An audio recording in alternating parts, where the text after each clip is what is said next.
Olá, amigo internauta, então novamente eu, Fred João, aqui no programa Tocando o Culto, hoje com os convidados, então trazendo o Orlando de Freitas Júnior e também o Cláudio Nigro para vocês aqui, falando um pouco sobre vários temas bacanas. A gente tem um programa um pouco mais longo hoje, né?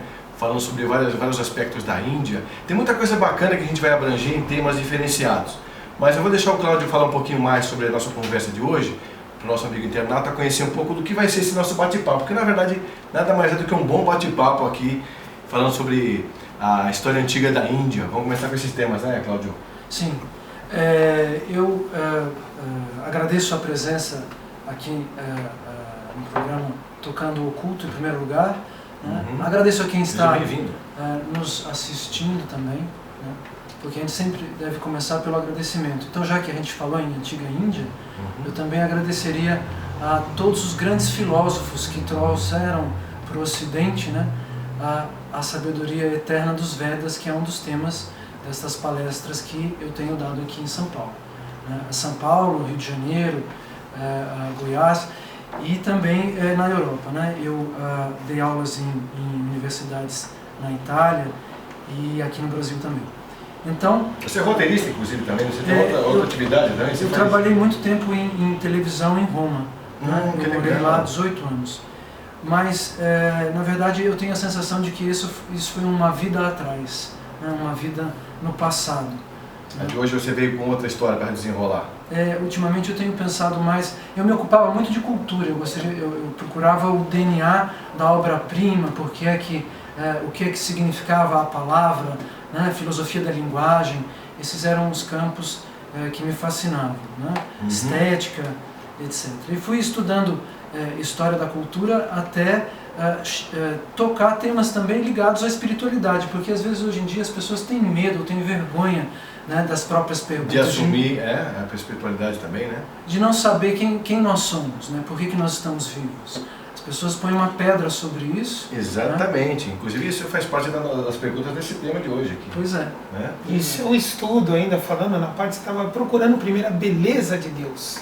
Exatamente. Que até na Cabala você tem Tiferet, a beleza de Deus. Você já estava em busca da beleza de Deus. E isso é muito interessante, que todo mundo vai gostar de ouvir isso daí. Exatamente. Inclusive, para quem está pegando também agora essa história com o Orlando, junto com a gente, com o Cláudio aqui, o Orlando também tem um estudo desenvolvido em cima da teosofia, né, Orlando? Sim, nessa parte. Que vai participar com a gente dessa conversa, então vai falar também sobre religiosidade, juntamente com o Cláudio e comigo. E uma das perguntas que as pessoas também... A pergunta, acho que será que a gente pode dizer que é uma das maiores perguntas que já foi feita na história? Essa coisa das provas científicas da existência de Deus pela ciência, da existência da ciência. Pode se dizer isso mesmo, né, Cláudio? Eu acho que essa é a grande questão, né? É uma grande questão. Os filósofos de hoje em dia estão um pouco perdidos se perguntando qual é o significado da palavra, né? Exatamente. Mas o significado da existência, né, é algo ainda superior a isso, né? A filosofia está um pouco parada dentro da discussão, né, do desconstrutivismo. Não consegui nem pronunciar. Mas a palavra é difícil mesmo. Construtivismo e desconstrutivismo, acho que é isso aí. Eu acho que é porque a gente não deve falar sobre coisas que não têm significado profundo. Na verdade, o importante é a gente descobrir exatamente por que a gente está vivo. Né? Exatamente. Segundo a filosofia da antiga Índia, que para mim me parece uma das mais perfeitas respostas de que temos à disposição dentro da cultura humana, né? Ela diz que a inteligência, né, é você descobrir por que você existe, quem é você, né? Quem é sua alma, o que é sua alma, né? Quem é Deus, né? E o que é este planeta. E o trabalho que a gente tem feito é tentar descobrir, dar uma resposta inteligente a estas três questões, né? Que inclusive foram levantadas por um filósofo bastante fundamental chamado Srila Prabhupada, né? Que inclusive foi guru dos Beatles. É esse cara que foi o guru? Ele fez essa pergunta, ele declarou que inteligência é você conseguir dar essas três respostas, né? E a ciência, em primeiro lugar, nos ajuda a ter um parâmetro porque senão nós também estaríamos dentro de um achismo, né? Uma pessoa acha que a vida é isso e a outra diz, não, eu não acho que a vida é isso. Mas a física, a matemática, a biologia, a química, elas têm uma verdade, né, em si, não em nós. Nós não somos os donos da verdade. Mas a lei da gravidade é um fato. Eu não interrompo a lei da gravidade só porque eu acredito que eu vou voar. Exatamente. E dentro da física quântica e da ciência física, a gente está chegando mais perto dessas respostas ou não? Olha, já há quase um século existem traços, né, desta marcha em direção à relação com uma inteligência universal. Né? Na obra, por exemplo, de Massimo Teodorani, de Wolfgang Pauli, de muitos prêmios nobres, a gente tem já uma comprovação de que o universo pensa. Né? É isso que a gente vai abordar nessa palestra do dia 5 de março, né? Nessa quinta-feira agora, e que é uma palestra que eu tenho dado em vários lugares aqui. E essa palestra fica no auditório do edifício Reinaldo Rauti, é isso? Na Avenida Angélica? 2530? Avenida Angélica 2530, né? 2530. Que é no dia, às 19h30, no dia 5 de março, né? Então a gente... Quinta-feira agora. Quinta-feira desse ano, de 2015. 2015, Tá. Você pode dar uma pincelada nessa parte, como o universo pensa? Eu achei muito interessante a forma que o universo pensa. Você pode falar um pouquinho mais, até que é o tema da palestra que também você vai falar? Sim, é muito interessante isso. A gente, na verdade, vai juntando as peças e percebendo que, né, a filosofia e a espiritualidade profunda sempre estiveram corretas. Né? O que é comprovado hoje, por exemplo, é que o nosso cérebro ele tem uma capacidade de uma velocidade que não respeita, digamos, tempo e espaço. Se eu digo para você, lembre-se da sua infância, da sua fotografia no colo de sua mãe ou de seu pai, né? Você não precisa ir procurar onde isso está. Simplesmente é um flash imediato na sua consciência. Né? Sim. Qualquer coisa que eu diga para você, a palavra sol provoca imediatamente uma reação. Né? Essa reação acontece porque o pensamento não respeita, né, uma lei da matéria, que é essa da circulação no tempo e no espaço. Ele é muito mais rápido do que isso. Né? Isso já tinha sido estudado por muitos psicólogos, psiquiatras. Né? O Jung, né, falava sobre isso, estava estudando isso, quando um dos seus pacientes, que inclusive é um prêmio Nobel, Wolfgang Pauli, né, ele começa a perceber que a matéria também tem este comportamento. Então, a nível subatômico, dentro dos átomos, né, os elétrons, a gente sabe que a matéria é feita de átomos, né, tem um núcleo, né, um centro feito de prótons e de nêutrons, e em volta deles, né, ela é feita por essas órbitas, como se fossem órbitas estelares. E são inteligentes, né, Cláudio? Sim. É como se fosse uma entidade trabalhando no microcosmo, não é isso? Exatamente. Vida, né? Tudo é inteligente, né? Tudo, né? Como Deus é inteligente, né, tudo que existe também manifesta mais ou menos inteligência em relação à sua forma. Mas a coisa interessante, por exemplo, é que o elétron, né, que está orbitando, vamos dizer, nós estamos aqui no Jardim Bonfilhão, não é? Isso. Se aqui fosse o núcleo, o elétron estaria no Ibirapuera rodando, né? E o outro elétron estaria para lá da Avenida Paulista. Por exemplo, pensando aqui na cidade de São Paulo, que é uma cidade muito grande. Na proporção que você diz, né? Exatamente. Em proporção. Se a gente tivesse, se nós fôssemos o núcleo de um átomo. Então, o que acontece de curioso dentro da matéria, né, dentro do nível subeletrônico, né, da física quântica, ou seja, já mergulhando no invisível, né, que aí essa é a matéria da física quântica, né? Tem gente que diz, eu só acredito no que eu vejo. Então você não acredita na física. Mas tem uma limitação tão grande do que você vê, do que realmente ainda tem por vir, né? Exatamente. Né? Então, esse elétron, a coisa curiosa é que quando ele pula de uma órbita para outra, ele vai desta órbita que está, digamos, no Ibirapuera, para a órbita da Paulista imediatamente. Ele não caminha entre o Ibirapuera e a Paulista. Ele simplesmente está aqui e em seguida ele está lá. Né? Então, essas ligações subeletrônicas dentro, né, dos átomos, elas são mágicas de uma certa forma, porque elas estão abaixo das leis do universo material, as leis da matéria. Nós sabemos que na matéria tudo tem causa e efeito, e você não tem isso nos elétrons. Os elétrons não têm um porquê, eles simplesmente pulam esse projeto.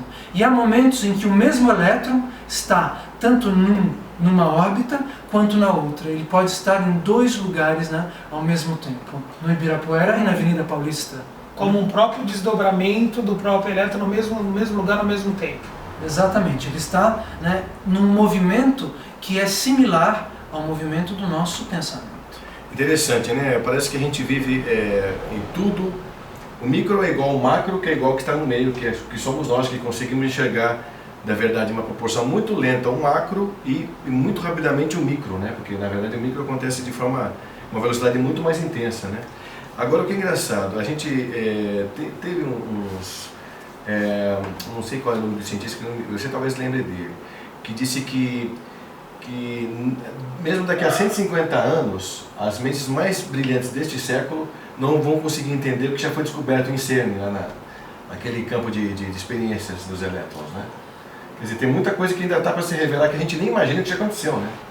O que eu diria é que talvez em 150 anos a gente não consiga descobrir o que a gente sempre soube, na verdade, né? Que seria? Que seria a nossa identidade, quem somos nós. Segundo a literatura védica, né, a gente tem uma resposta bastante específica e precisa para isso, mas antes de falar sobre isso, né, eu acharia de fornecer a resposta que esses manuscritos de 10 mil anos atrás ou de mais, né, nos trazem. Tem gente que diz assim, mas como é possível manuscritos de 10 mil anos atrás se não existia escrita? É verdade, mas o que acontecia era a transmissão oral. Né? Eles memorizavam os mantras, né? Essas orações em forma de música que continham o conhecimento. Né? E aqui dentro tinha, né, já as informações ligadas ao átomo, ligadas à matéria, ligadas a Deus. Né? Como o Fred estava falando, né, o muito grande e o muito pequeno. Deus é descrito dentro da cultura da antiga Índia milenar como maior que o maior e menor que o menor. Né? Ou seja, ele está no que não tem tamanho, ele envolve o tamanho das coisas. A literatura dos Vedas, por exemplo, que nós encaixamos nessa pesquisa ligada à filosofia e à física quântica e a outras espiritualidades e a outras ciências, diz que o universo, né, tem uma dimensão dentro da matéria, mas é que ele orbita ao redor de uma realidade onde a dimensão não é mais mensurável. Né? Ela não precisa mais ter 5 metros, 4 metros, 200 mil quilômetros, 1 milhão de anos-luz. Né? O que nos é contado dentro desses textos é que a dimensão do absoluto, né, que gera os universos materiais, no plural, né, porque a literatura dos Vedas fala de universos no plural, o que a ciência hoje também já está comprovando. Universos, são versos do Uno, né? Exatamente. Né? Então estes versos do Um, né, são múltiplos. Né? E é curioso que os Vedas têm inclusive um número de universos existentes. Né? Segundo esses textos... Como é que eles descrevem isso? Eles descrevem que são 10 universos elevado à 10ª e elevado a 50. Ou seja, são algo como um 400 trilhão, né, de universos. E eles dizem que não tem um a mais e nenhum a menos. Né? Esse é o número de universos que existem. Uma coisa interessante, que antes de existir, até existir tudo, existir o universo, existir tudo, você tinha que ter um espaço para caber isso daí. Exatamente. Então quando você começa a mensurar e começa a ir, que nem ele está falando, então você vai vendo, a sua cabeça vai indo. Então não tem como você medir, é uma coisa muito interessante, você não mede, não tem como você medir, a cabeça não chega. E para existir esse espaço, para existir, tinha que ter algo antes, para você encaixar todo o universo ali dentro. E como que está embaixo é como que está em cima, para a glória do todo. Tal. Então a representação mesmo de o máximo e do mínimo, é tudo você vê. A representação mesmo do pequeno átomo até o universo todo, as órbitas, as orbitações, que cada planeta também ele forma como se fosse uma roda elíptica que vai rodando, forma uma rosa, uma coisa diferente, é tudo ligado. Que aí eu não sei, até você pode até falar pra gente se tem envolto até com a flor de lótus. Sim. Essa parte, se tem essa informação já nos próprios Vedas. Sim. A coisa interessante, por exemplo, do que você está falando, né, é que segundo os Vedas, todas as filosofias nos dizem que Deus existe, né, à exceção de uma ou outra. Né, mas os Vedas nos dizem como é que funciona, quem e como é Deus, como é estruturado isso. E isso é fantástico. Né? Você entrar em contato com a literatura védica, segundo os próprios textos, que tem, como a gente já disse, mais de 10 mil anos, porque eles são uma tradição infinita, né? Significa que você já tocou um portal muito elevado. Porque, por exemplo, eles dizem que a plataforma transcendental, na verdade, né, o que nós chamamos aqui no Ocidente de paraíso, né, os védicos chamam de plataforma transcendental. É como uma estrutura gigantesca, né, que ocupa da energia do Absoluto, da energia de Deus, 3/4. Né? Ela é praticamente, exatamente, ela é praticamente a totalidade do que existe. Né? Ela é como um gigantesco planeta, uma estrutura, né, um âmbito de realidade, uma realidade não material, e em volta dela orbitam os universos materiais. Então, é um pouco difícil de imaginar, mas é como se fosse Saturno, né, como a gente tem ele em mente, né, e os planetas e as luas de Saturno e os anéis que orbitam em volta de Saturno. Então, nós temos consciência dentro do estudo Vaishnava, do estudo védico, que a plataforma transcendental é a realidade definitiva. E os universos são descritos como incubadeiras ou incubadoras? Incubadoras, desculpem meu português enferrujado, incubadoras para almas ainda imperfeitas. Né? Então o que é que está acontecendo? Né? Quem somos nós? Nós somos uma partícula, né? Um átomo do absoluto, né? Que está evoluindo dentro de uma espécie de gigantesco útero universal. Né? E as nossas vidas são como as sucessivas vidas das borboletas, né, nas quais nós vamos quebrando. Transformação, né? E mesmo numa mesma vida, porque tem gente que duvida da reencarnação, mas onde está o menino de 5 anos no homem de 40? E uma outra análise também sobre isso é a mesma coisa da águia, né? Porque a águia também, ela teve todo o plano de voo, depois ela fica um tempo para se recompor de novo, para voltar totalmente diferente, né? Embora ela faça a mesma coisa, mas ela é totalmente nova, né? Exatamente. Então também tem isso. E uma coisa interessante, você vê, a explicação de Deus, tudo, nos próprios Vedas, que deu para notar, eles não definem Deus, porque definir, você dá fim, você não definiu, você deu toda aquela informação, que isso que às vezes a pessoa não entende. Dá informação, você não está definindo, Deus é assim, aquele senhor de barba branca sentado numa mesa. Então você falou todo o universo, falou de Saturno, o pai de todos, né? Que aí vem até a parte da mitologia, falou de Saturno tudo, e de uma forma que a pessoa vai falar assim, tá, mas aí muitas vezes vão perguntar, ele não definiu. Não define, você falou do Vedas, você falou da criação, falou de Deus sem definir Deus, ou seja, não deu fim, que não tem como dar fim, né? É impossível a gente dar fim ao princípio e à eternidade. Teria tudo a pronto, coisa né? curiosa, porém, é que os Vedas dizem que esta realidade transcendental, ela não é sem formas, né? O que nós sabemos é que, por exemplo, a física quântica já está falando sobre isso, isso confirma o que a literatura védica diz, né? Acho que eu te perguntar, as comparações entre um e outro. Exatamente. Eu estava conversando com um físico quântico em Alto Paraíso, né, que é uma cidade bastante ligada à espiritualidade, e eu perguntei para ele o que os físicos quânticos então afirmam ser, né, a origem dos universos materiais. Né? A literatura védica diz que Deus é forma, inteligência, né, e poder, né, e beleza. Ele tem, né, tem as 64 opulências de Deus, né? É descrito isso de maneira bastante fantástica e cheia de detalhes, né? Quase como a gente nunca viu em nenhum outro lugar. E ele disse, a física quântica acredita numa forma, pensamento não material. Né? Em outras palavras, né, usando o sânscrito, que é a língua original do planeta Terra, né, nós poderíamos dizer Krishna. Né? O que é, né, quem é Krishna? A gente podia depois começar definindo um pouco sobre isso também, porque você tem muita coisa para falar, inclusive dos deuses da Índia, né? Sim. Que são bem bacanas essas definições, então. Então, os Vedas dizem que o nome Krishna, né, corresponde ao Supremo, a Bhagavan, né, o mais elevado, a mais elevada forma da inteligência, o transcendental. Né? Que também, as pessoas dizem, mas ele não a gente ouviu dizer que tem historinhas com ele. Né? São histórias relativas a uma manifestação da inteligência absoluta. Né?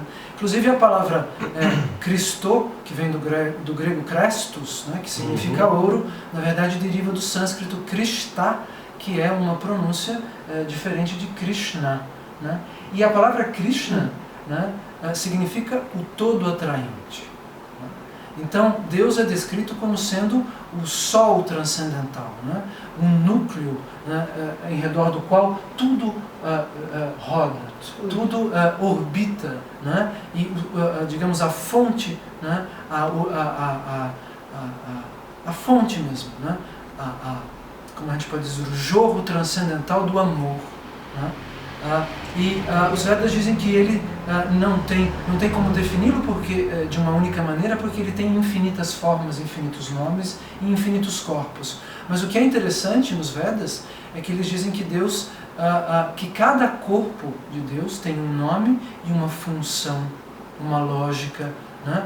Um conhecimento e uma estrutura, né? Que está ligada à beleza, à força, né? Ao poder, à glória, né? A prosperidade também, né? A fama, né? Dizem que Deus é aquele que tem toda a fama.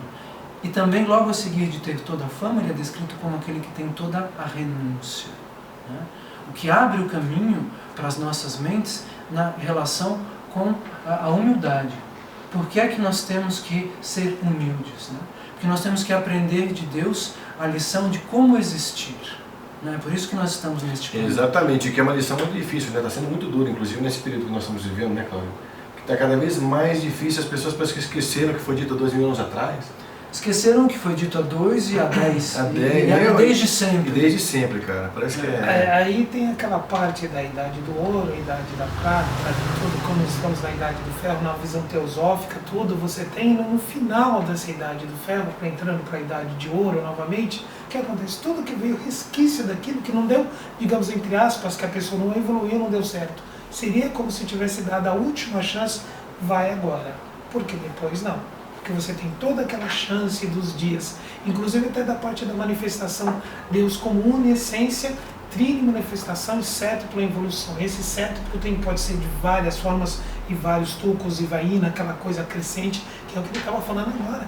Exatamente, é maravilhoso isso. Para você ver como muitas vezes as pessoas acham que não se casa quando você vê alguma coisa, o pessoal fala, não, isso é muito do Oriente. Não é. Se casa com teosofia, se casa com a Bíblia, se casa com tudo. Basta entender um pouco mais e identificar o que a pessoa fala, que é exatamente o que você está falando aqui para a gente, identificando, e você vê que como casa com as informações que todo mundo tem. Claro. E o que é legal que o Cláudio também está dizendo, está expondo, é que a gente percebe o quanto tudo é tão grandioso. Sim. E quando o ser humano esqueceu disso, né? Claro. Parece que quanto mais ele vive, menos ele entende que é tudo tão grandioso, né? Que ele pode ser mais do que ele é. E não dá para ele enxergar. Parece que tem muita coisa tampando ainda os olhos dele nesse momento. Né? A gente falou aqui também, né, das idades. Essa é uma informação que está contida nos Vedas, né? E nós estaríamos em Kali Yuga, né? Que seria a idade do ferro. Mas como que isso funciona, né? Os Vedas nos informam que é como se no dia que a gente está, quando a gente acorda, a gente tem, né, manhã, né, meio-dia, tarde e noite. Isso acontece também com o universo.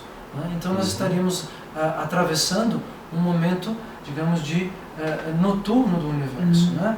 Onde há, digamos, um momento de menor compreensão, porque Kali Yuga, né, esses ciclos, digamos, esse inverno universal, né, que depois vai em direção novamente a um verão, né, ao raiar da Idade de Ouro, né, ele acontece em todos os níveis, inclusive nas consciências. É por isso que há, digamos, um aparente embrutecimento, né, da civilização, que pode, porém, ser superado através do conhecimento eterno.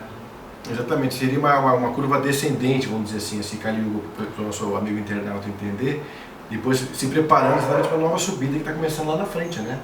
Que tem tudo. Então, Cláudio, a gente pode fazer até uma analogia com esse período, entendendo que lá na frente a gente tem essa idade, a era de ouro, né, que todo mundo fala, né, das crianças índimas, cristal, que está começando a ver um declínio lá embaixo e um pouco de luz no fim do túnel para começar a subir e enxergar crescendo na frente, né? Mas, de qualquer forma, os Vedas dizem que isso é uma responsabilidade individual, né? Nós temos o nosso caminho. Nós temos que descobrir o que é a ética que vai nos conduzir.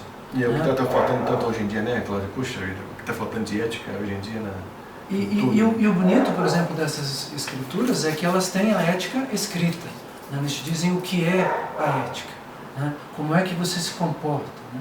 Como que você se comporta com a sua mãe, como você se comporta com o povo ao seu redor, com a população de uma cidade, né? Como você se comporta em relação a um sábio, como você se comporta em relação a Deus, né?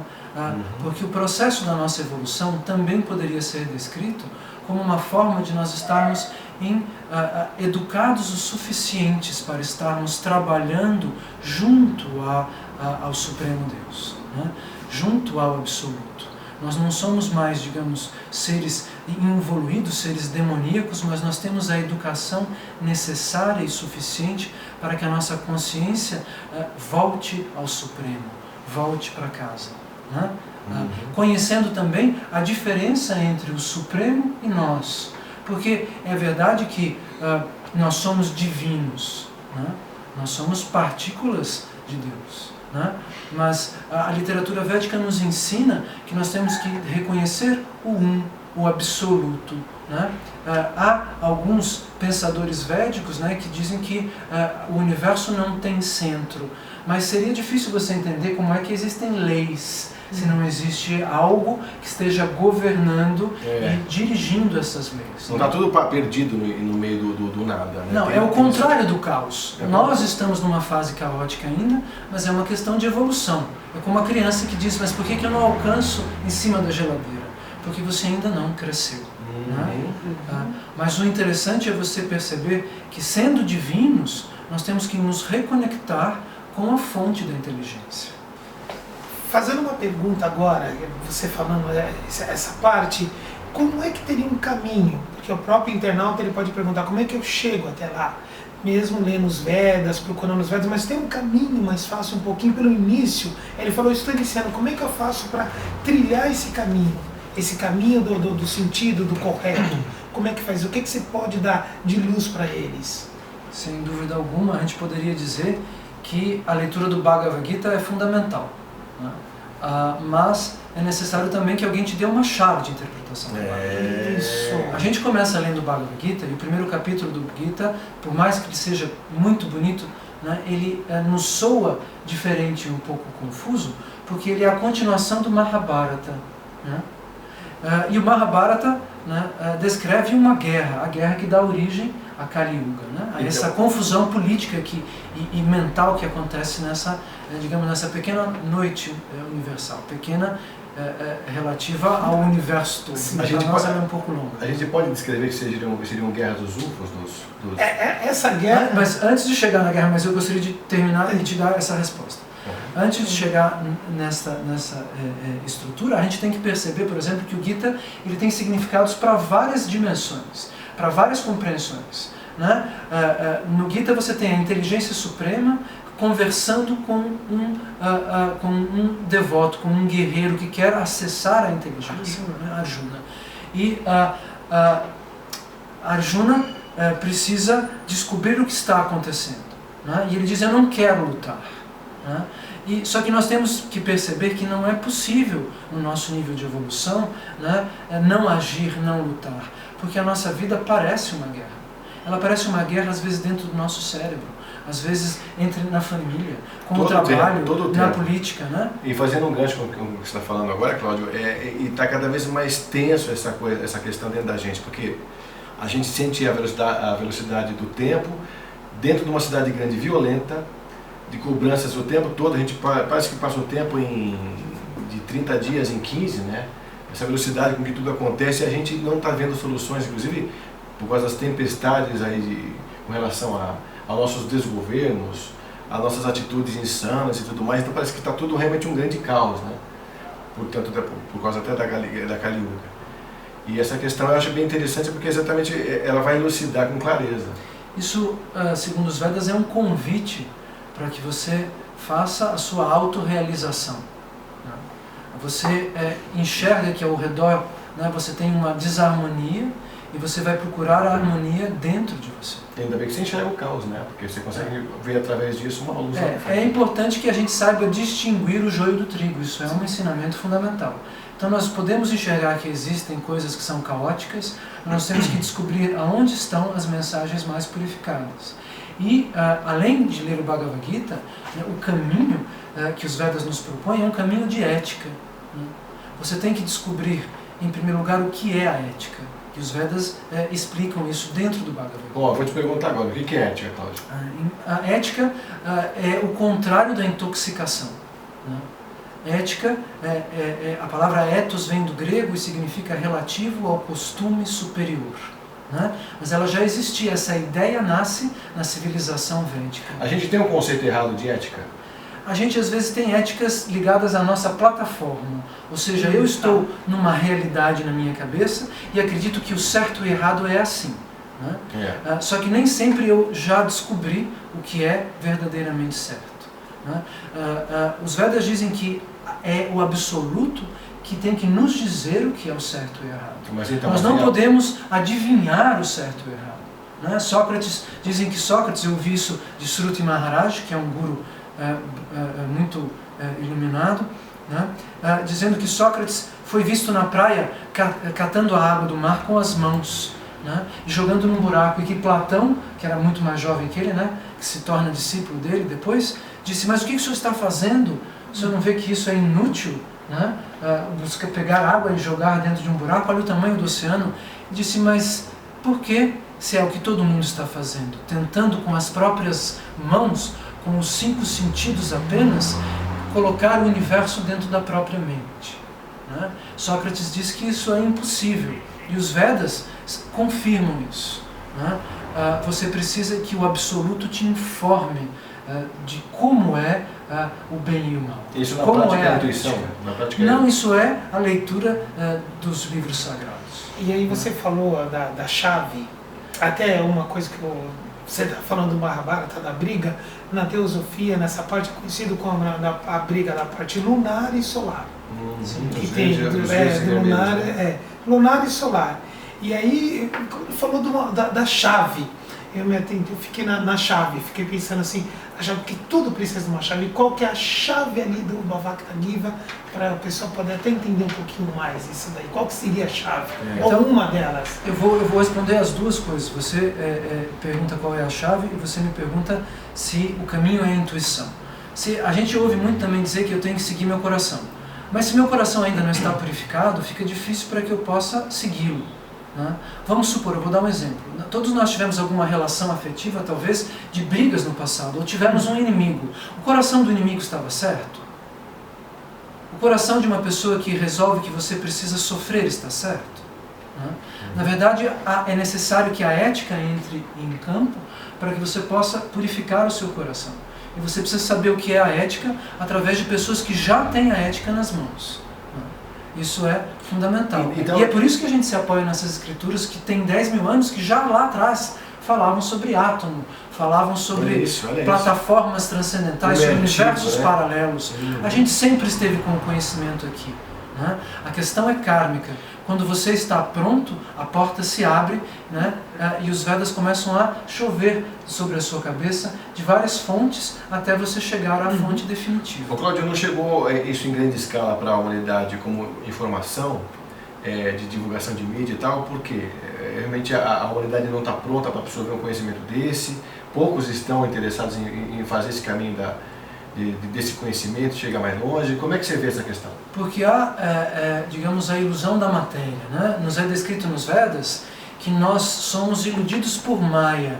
As pessoas chamam Maya de Matrix, mas Matrix vem da palavra latina mater, e quer dizer mãe. Né? Se você chama a ilusão de mãe, é porque você ainda não sabe em que relação você está com ela.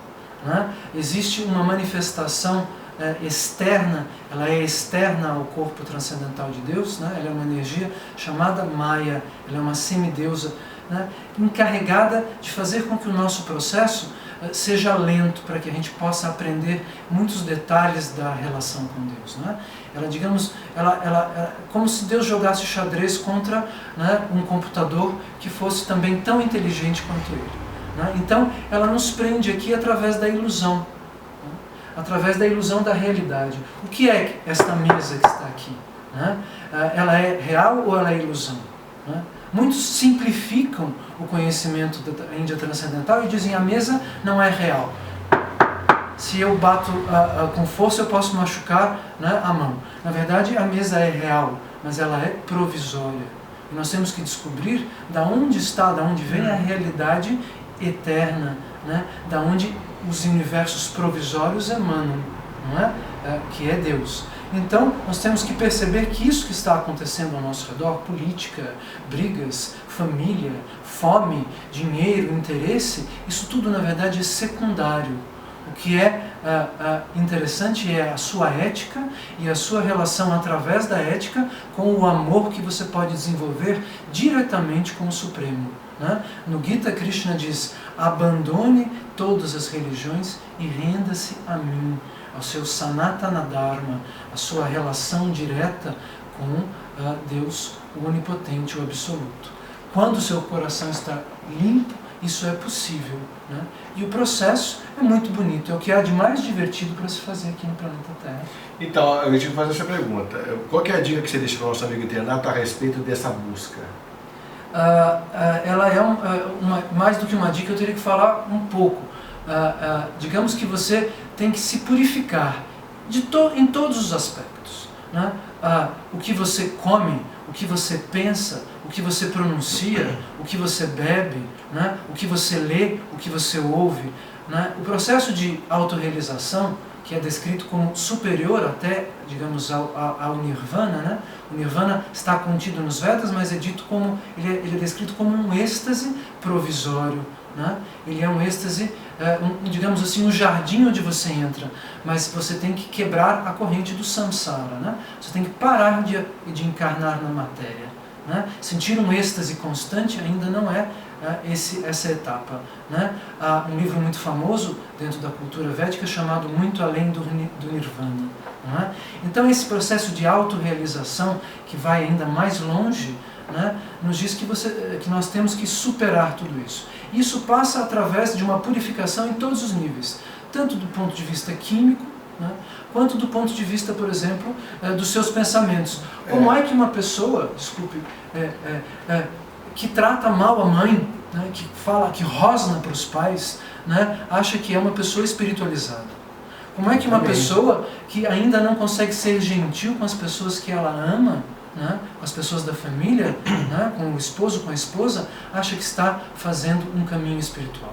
Né? Os Vedas dizem também que o ideal é você não se alimentar de animais para que você possa estar cada vez mais purificado no corpo, para que dentro do seu sangue, né, não corra, digamos assim, partículas, enzimas, energias ligadas a corpos mortos. Isso faz com que o seu cérebro possa pensar de maneira mais clara e enxergar a realidade. Tá, a gente tem uma questão também, Cláudio, porque é o seguinte, hoje em dia a gente tem muitos transgênicos, quer dizer, já colocam uma diferença de resultado no DNA do próprio alimento para modificar, inclusive, a composição e o resultado dos nutrientes.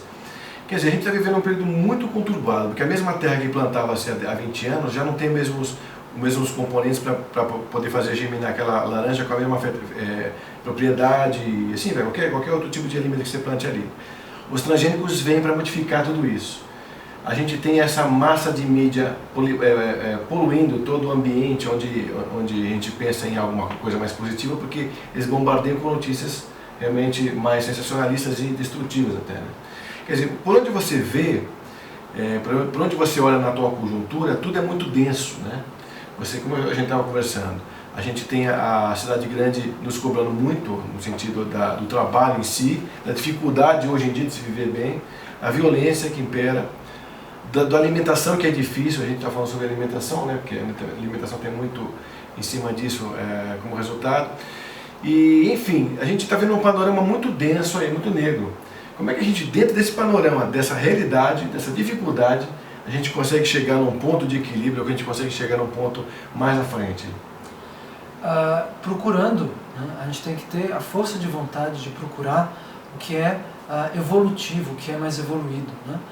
Na verdade, a nossa realidade é descrita como uma plataforma. Uma pessoa que tem, por exemplo, um karma X, uma pessoa que tem um karma A, né? Uma pessoa que tem um karma azul, né? Elas estão todas dentro do mesmo espaço. E elas podem se cruzar, se sentar na mesma mesa, mas cada um está vendo uma realidade diferente. Né? Isso é verdade, são pessoas diferentes, com visões diferentes, com universos diferentes, né?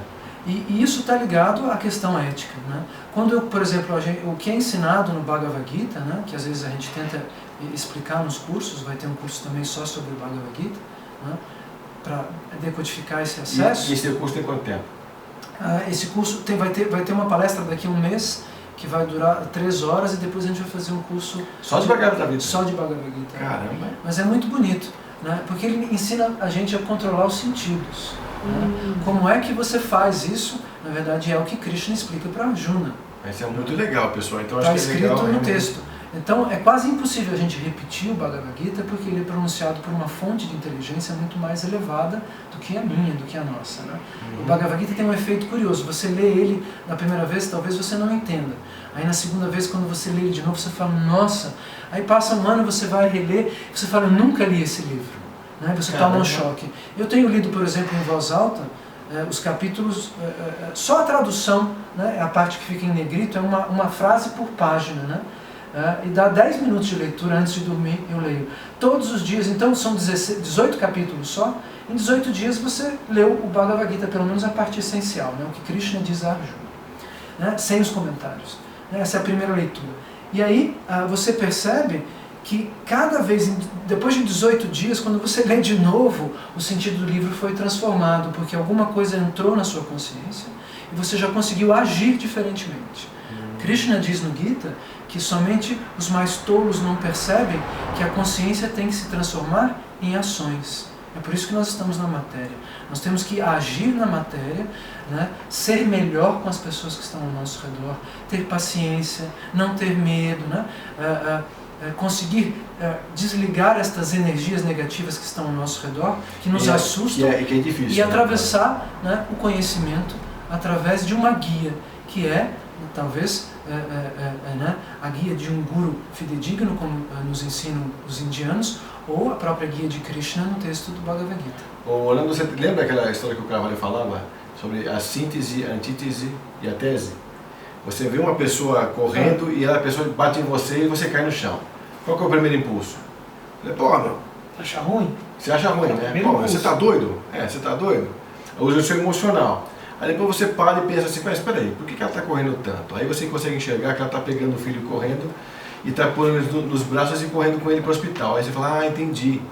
Então quer dizer, você fez primeiro uma análise, né, emocional, depois você usou o mental para entender o emocional, depois você tirou um resultado de todo esse processo, né? Por isso que eu acho que essa questão toda da internet é uma questão bem parecida, porque você vê um monte de postagens que são notícias falsas também. Você fala, mas que fundamento tem isso? Aí o outro vai e posta para você lá uma notícia que não tem nem fundamento nenhum. Aí você fala, mas é uma notícia furada que não tem cabimento. Aí você vai pesquisar a notícia para você dar veracidade a ela ou não. Aí você incorpora na tua realidade, se você quiser colocar aquilo como alguma coisa útil na tua vida, ou não. Isso é um exemplo virtual. E o prático do dia a dia é a mesma coisa, né? Você usa muito mais o mental do que o emocional. E o Cláudio acabou de dar um exemplo maravilhoso de Bhagavad olhar 18 capítulos. São só 18 capítulos. 18 capítulos. Você lê em 18 dias um capítulo. É bom dar um tempo de um dia por capítulo. Você pode ler 2, 3 por menos. 18 capítulos. Você somando 1 mais 8, 18. 1 mais 8, 9. 9 se você põe nos arcanos do tarô, eremita. O eremita, ele tem os poderes do adepto. Que está na parte do adepto, que é exatamente o que está sendo falado de Krishna e Arjuna. Os poderes do adepto para você se elevar mesmo. E 18, se você for ver, vai em 18. Numa parte do tarô, numa parte astrológica, envolvendo já só os 7 planetas sagrados, o 18 seria o segundo filho, melhor filho. Ou seja, você tem o primeiro que é 9 e depois o outro que é 18. Que isso você teria até uma relação de signos, que seria Leão e o outro seria Aquário. Então você vê que é interessante, são 18 capítulos, gente. Que é isso que às vezes a pessoa não percebe. E ele acabou de dar uma chave. Você deu uma chave. Gente, ele deu uma chave de graça para vocês. Repete para o nosso amigo internauta entender qual é a chave. A chave. 18 capítulos, ele lê, que nem ele falou, 18 dias. Então você vai percorrer os 18 dias como se você estivesse percorrendo o caminho do adepto. Chegando, lógico, não perto, porque a gente sabe que a roda de Sansara vai longe nisso, mas digamos assim, você está tentando caminhar num jeito. Ele acabou de falar. Então até aconselho para quem for ver essa sua palestra, esse curso, gente, vai ser maravilhoso. Inclusive a gente é um belo de um caminho isso. É muito ótimo, é muito legal. Eu vou até deixar o Cláudio agora fazer essa finalização do programa aqui, falando do curso, do local, do horário. E se você quiser complementar com mais alguma coisa em cima disso, fique à vontade para o nosso amigo internauta, porque acho que vale realmente a pena. O preço também, para quem quiser participar. Sim. Então, o preço dessa palestra, na verdade, ele é simbólico, porque são as coisas materiais que são necessárias, né? Ela está R$50, mas para estudantes a metade do preço, né? Na Avenida Angélica 2530, né? As provas científicas da existência de Deus. Que nós conversamos aqui. E depois vai ter no final de semana do 14 e 15 de março, né? Na Casa Jaya, que é uma casa linda de espiritualidade, cheia de jardins e em Pinheiros. Para o pessoal entender que nós estamos aqui no Brasil e em São Paulo. Né? Estamos em São Paulo. Na Rua Capote Valente, né? O número eu não me lembro agora, mas Casa Jaya, se escreve-se J-A-Y-A. A gente vai colocar no GC aqui para o pessoal acompanhar lá em casa, pode deixar. Então, vai ter um curso também só sobre essa questão da filosofia da antiga Índia, né? Que é um convite, na verdade, kármico que você está recebendo.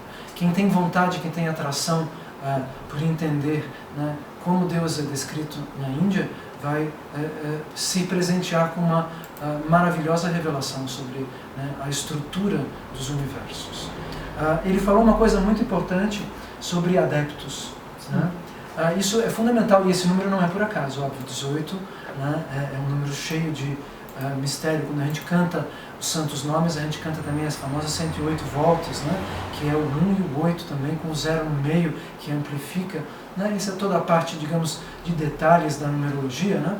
Porque a existência, né, ela é a perfeição. Então ela envolve, os Vedas nos ensinam que ela envolve a matemática, da matemática, né, para a física quântica, da física quântica para a física, a química, o milagre da biologia, né, ligado, a fisiologia, o pensamento, a psicologia, a sociologia, né, a política, os países, a geografia, a estrutura planetária, e você volta depois de novo para a transcendência, que é a origem de tudo isso. Né? Deus é a perfeição. Krishna cria um relógio no qual nós somos tempo. Nosso corpo é como se fosse um pequeno jorro de tempo. Nós somos descritos nos Vedas como um passatempo da suprema personalidade de Deus. Né? Tudo nos Vedas é descrito como passatempo. O que uma alma faz durante a eternidade? Ela transcorre em diferentes corpos até ela conseguir desabrochar para a plataforma transcendental, como nos é ensinado nos Vedas. Né? É um ensinamento muito elevado. E quem traz isso para o Ocidente, né? A gente falou já de Srila Prabhupada, que é o autor do Bhagavad Gita como ele é, né? Mas eu gostaria também de indicar um filósofo e um guru indiano fantástico, fundamental, chamado Narayan Maharaj, né? que trouxe ensinamentos incríveis, inclusive sobre a Trindade, né? Sobre o Absoluto, como ela é composta. Os Vedas nos dizem, por exemplo, que a Trindade absoluta, existe uma Trindade material, que são Brahma, Vishnu e Shiva. Né? O que isso é? Isso é a parte de como a gente pode entender isso também do ponto de vista científico, como uma engenharia do universo. A inteligência do Senhor Brahma é descrita como aquela que faz o projeto do design gráfico dos corpos. É aquele que é responsável pelo utilizo da assim chamada geometria sagrada, né? Que vai desenhar como é o olho, quantos átomos são necessários, como que os seres vão enxergar, o que a abelha enxerga, como é que ela voa, a parte mecânica, os planetas necessários, quanto vai de fogo, o que é o éter, né? O éter descrito nos Vedas, as pessoas confundem um pouco o éter descrito nos Vedas como o volume do universo. Né? Você precisa de uma coisa onde vão estar sóis, planetas, órbitas, e a realidade ela é transcendental, ela é absoluta. Então ele cria, né, Deus cria uma espécie de gigantesco, né, imenso, quase infinito ovo, né, onde nós estamos existindo dentro com medidas, com metros. O éter é a sua área.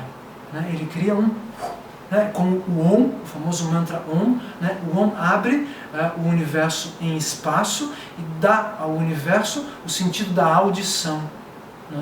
O universo ouve o mantra transcendental, que na verdade é uma extensão de Radha e Krishna, né? Que são o casal divino. Aí a gente entra na parte da Trindade.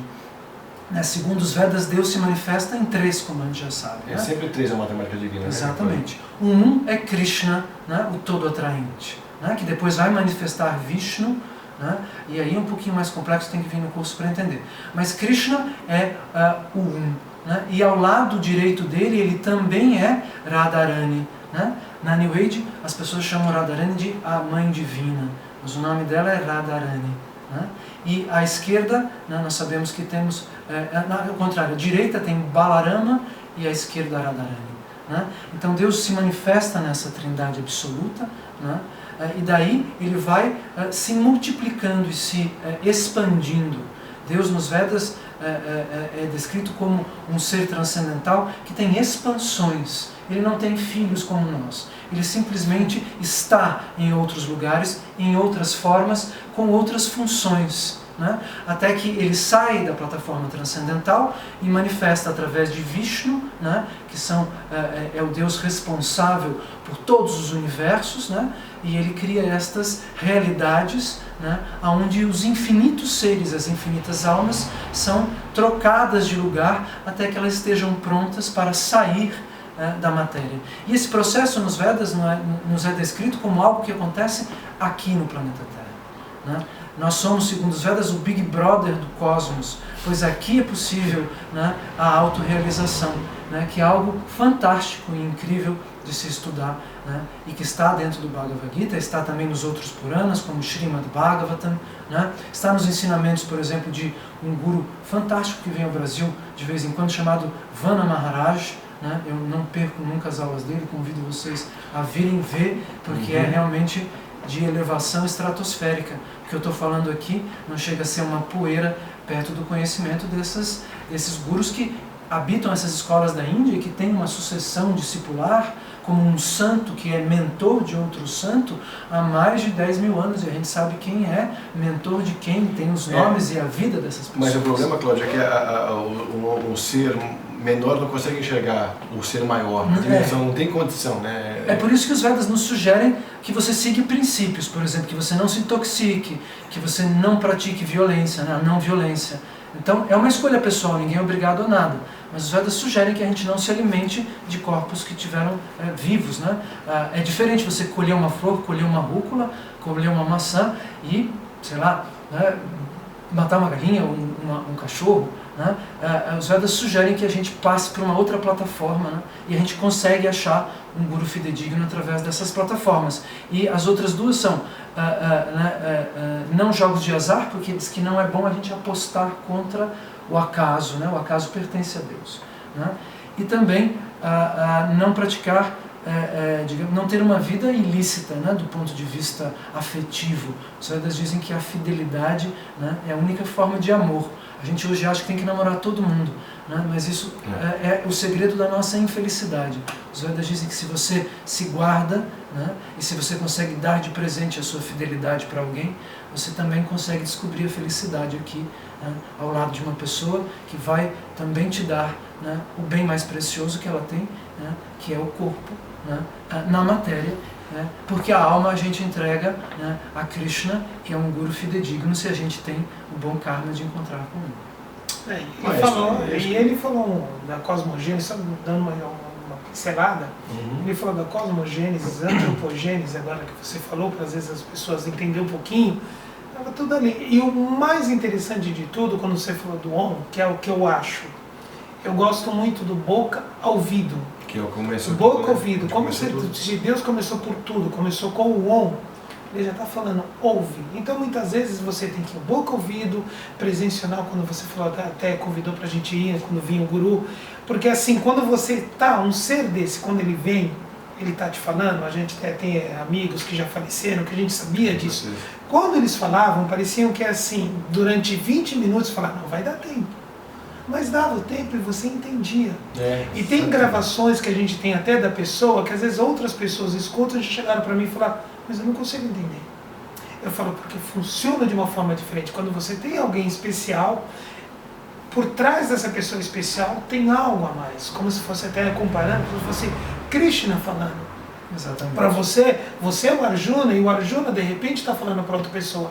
Krishna fala Arjuna, pega e vai falar para outra pessoa, a grosso modo, lógico, mas uma maneira dela entender aquilo, para fazer uma tradução daquilo para a pessoa entender, é um processo diferente. Então eu gosto muito disso, exatamente do falar e praticar, e junto com alguém, quando alguém está falando de algo assim, que é diferente. E o código de linguagem é tão pessoal, né? Sim. Cláudio? Muito. É muito dessa coisa da consciência de cada um, da espiritualidade de cada um, que não dá para você codificar um código de linguagem universal para todo mundo entender a mesma coisa. Cada um tem um estágio diferente. Sim, é verdade. Mas é muito forte isso que você está dizendo. A presença de um guru fidedigno, às vezes a gente nem entende no começo. Né? Você às vezes acha que ele não é fantástico o suficiente. Né? Os indianos têm uma característica, eles são humildes, profundamente humildes. Então aí você vai olhando, você fala, mas esse senhorzinho, né, como que ele vai me dizer alguma coisa? Né? Eu estou acostumado com pessoas que chegam com luzes, helicópteros, né? Esses são gurus simples, eles têm votos de renúncia real, né? É comprovado, eles não têm casa. Né? Eles viajam o planeta assim porque alguém compra uma passagem para ele ir para lá e ele vai. Né? Ele está na mão de Krishna o controle da coisa. E é fantástico, impressionante isso. Né? E ele nos ensina a humildade. E às vezes é difícil de você enxergar. A gente está tão desacostumado em ver a humildade que às vezes a primeira vez que você vê o guru você não entende. Né? E ele não é um guru digamos, ele é um guru que vai além de algumas explicações. Ele nos explica o que é o amor. Né? O verdadeiro guru não vai dizer só para você procure o amor. Ele tem que te dizer o que é, porque a gente dentro não da sabe. nossa limitação, ainda sobre a ideia. A gente ainda não sabe o que é. Bom, pessoal, então a gente pode definir aqui que chegamos no finalzinho de mais um programa Tocando Oculto, hoje trazendo o Orlando de Freitas Júnior e também o Cláudio Nigro, comigo aqui, com o Fred João. E voltando então com um novo tema que a gente vai falar no próximo programa, falando sobre os extraterrestres, né, os UFOs, e tantas histórias bacanas em cima de uma dimensão superior. Então fique com a gente para o próximo programa.